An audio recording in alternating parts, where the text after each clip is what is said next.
Hello, यानंतर रश्मिताई बर्वे हे आपलं मार्गदर्शन करतील अशी मी त्यांना विनंती करतो.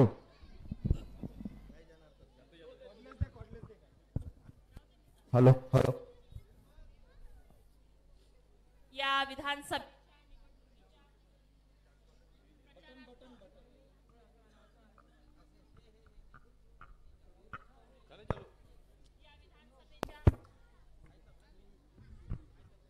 Hello hello hello hello hello.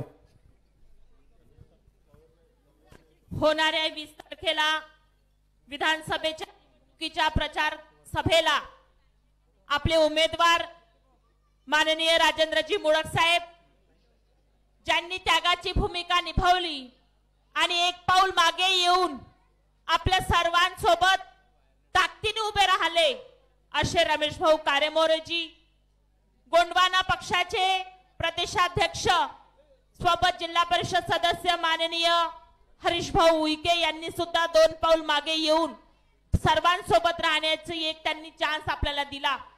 आमचे माननीय शंकर काका जहांदेजी सोबत आमच्या तालुक्याच्या सभापती मंगलाताई निमोने, जिल्हा परिषद सदस्य अर्चनाताई, आमचे माननीय शिक्षण व वित्त सभापती राजूभाऊ कुजुंबेजी, चेतन भैया झाडे काकाजी, दयाराम काका भोयरजी आणि उपस्थित सर्व बांधव आणि या माऊली गावातील सर्व युवक मंडळी, आपले ज्येष्ठ श्रेष्ठ वडीलधारी मंडळी, माझ्या माता भगिनी, बालगोपाल आणि उपस्थित सर्व मान्यवर मंडळी. वेळ कमी आहे पण बंधूंनो, आज ही निवडणूक या विधानसभेची निवडणूक नसून आपल्या सर्वांसाठी, न्यायासाठी, आपल्या सर्वांच्या हक्कासाठी आणि तुमच्या सन्मानासाठी ही निवडणूक नसून ही लढाई आहे आणि या लढाईमध्ये विजय हा सत्याचा झाला पाहिजे असा प्रण आपण सर्वांनी केला पाहिजे. आताच मागच्या 6 महिन्यापासून किंवा 1 वर्षापासून आपण बघत आहात जंगली भागामध्ये जास्तीत जास्त वाघाने आपल्या पाळीव प्राण्याची शिकार केलेली आहे. कित्येक आमच्या लोकांना, आमच्या माणसांना सुद्धा या वाघाने शिकार केलेली आहे. पण किती या आमदारांनी या प्रश्न सॉल्व्ह केला? किती या आमदारांनी आमच्या प्राण्याचा जो शिकार केला तर किती आमच्या शेतकऱ्यांना त्याचं नुकसान भरपाई करून दिली? हे उत्तर मला आपण सांगावं. वाघांमुळे किंवा रानडुकरांमुळे आमच्या शेताच्या शेतमालाचं नुकसान होत आहे. किती शेतकऱ्यांना त्यांच्या शेताचं नुकसान झाल्यानंतर त्यांना योग्य मोबदला दिलेला आहे? एक तरी शेतकरी उभा होऊन मला सांगावं.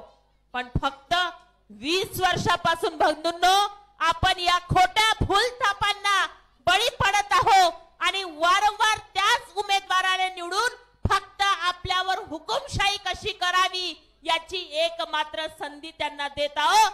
यावेळी परिवर्तन झालं पाहिजे आणि मोडक साहेब यांचं चिन्ह बॅट आहे.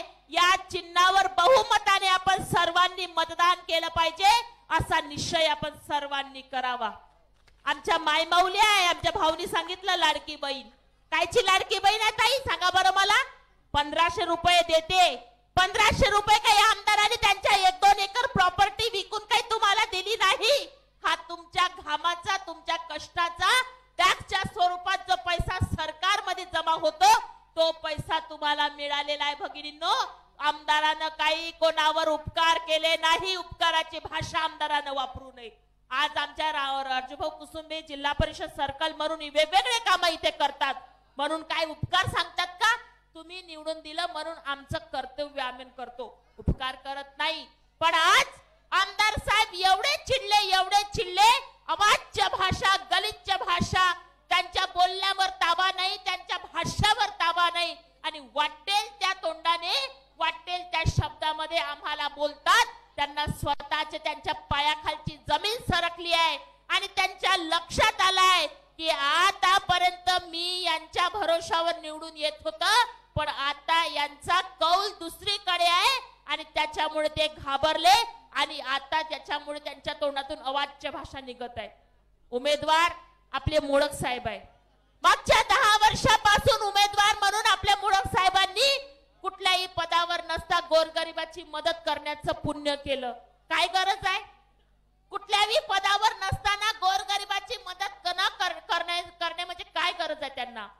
आमदार असून डुंकून सुद्धा पाहत नाही.